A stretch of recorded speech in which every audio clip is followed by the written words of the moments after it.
Hello, my name is Nicole Dixon, and today I'll be talking to you about Universal Design for Learning and how teachers can use that to meet the needs of diverse learners in their classrooms.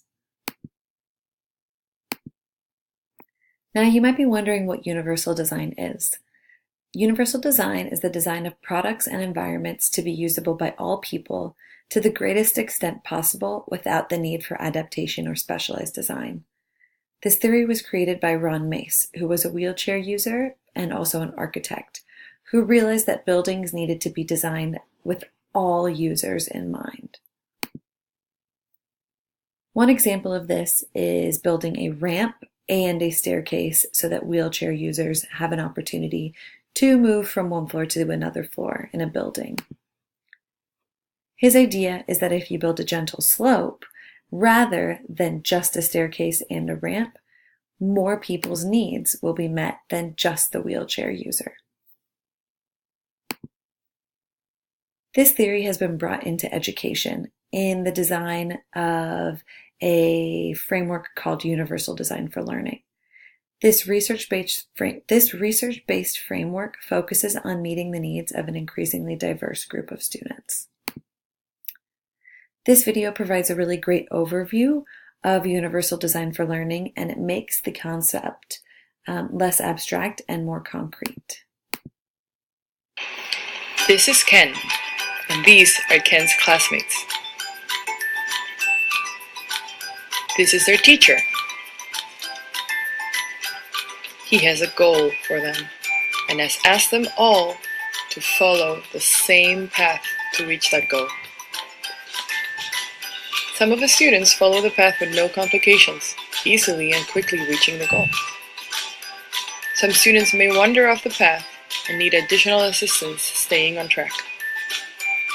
For some students, however, the path is completely inaccessible, presenting barriers that make it impossible for them to reach the goal. This is where Universal Design for Learning comes in. UDL recognizes and values the variability that exists in students' backgrounds, abilities, and interests, and helps educators design curricula that removes barriers to learning.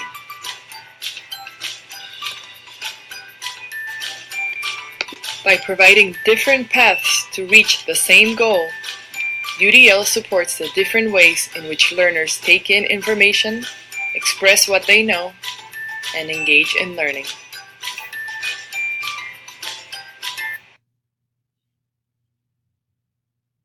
I thought that this was a very powerful representation of Universal Design for Learning. It really shows that educators have often in the past thought that all students needed to take the same path to reach one goal. This particular video shows how there are so many different ways for students to get what they need in a classroom. Now, teachers do this using the key principles of Universal Design for Learning, which are based on the three networks in our brain. Our recognition networks, which is the what of learning, our strategic networks, which is the how of learning, and our affective networks, which is the why of learning. You might be wondering, well, why should I use Universal Design for Learning in my classroom? Things seem to have been working just fine. But if you really look at the students in your classroom, you'll notice that there are a variety of needs. Students might come from different educational backgrounds, have different attention spans and interests. They might have different language abilities or cultural backgrounds. What's really nice about UDL is that it provides a structure to identify barriers to student learning and provide options for overcoming those learning barriers. Now, in order to really get started with UDL, you need to get to know your students. And you need to know their learning styles and understand who they are and what they need to find success. Howard Gardner created the idea of the multiple intelligences. This is something that really helps teachers and students in the classroom understand what they need to do to be successful. I do this by including interest surveys and learning style surveys in my classroom. I organize the data on a chart to help me group students according to their strengths and their opportunities for growth. This also helps me understand what their interests are if we're doing a curiosity project, and helps me know what areas they might need a little bit of extra support in. Now, when you're planning to meet the needs of all learners in the classroom, it's important to keep in mind that the goals are clearly articulated. You should make sure that you identify the barriers that could be in a lesson that will prevent students from finding success. You might think about how learners engage with the lesson, how the information is presented, and also how learners are expected to express themselves and show their learning. One way that I did this in my lesson for my math class is I looked at the different ways that students might take the information in. I made sure that I included a video with closed caption. I pre-taught vocabulary and defined key terms.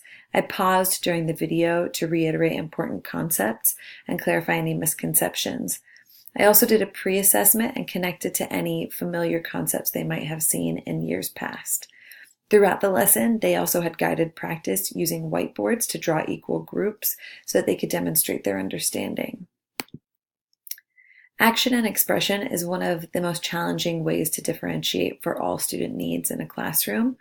So during this lesson, I tried to make sure that I paused to highlight key concepts and was able to replay different parts of the videos if we needed to.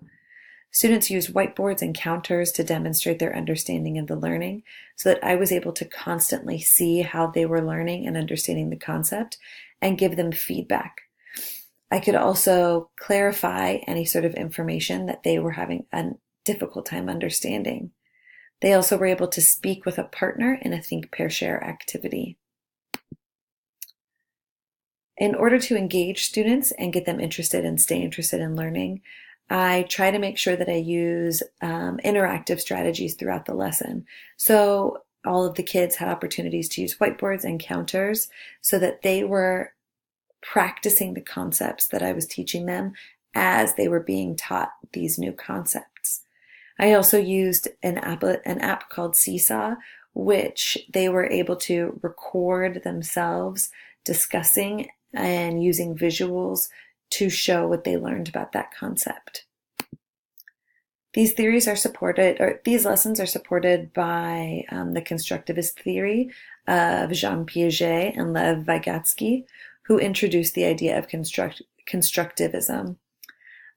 Students learn best through their own experiences, so providing them opportunities to actually participate in an activity while it's happening or participate in a lesson while it's being taught is one of the best ways for students to actually learn. The lessons are scaffolded and the students work through novice, dependent, and independent stages of learning.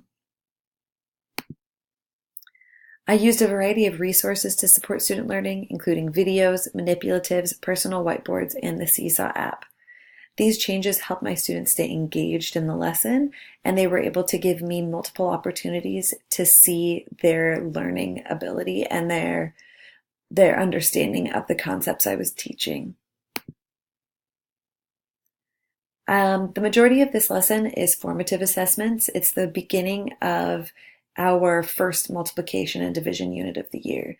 It's very important for me to know that they were able to understand this underlying concept about equal groups as we continue on with our lessons on multiplication and division throughout the school year.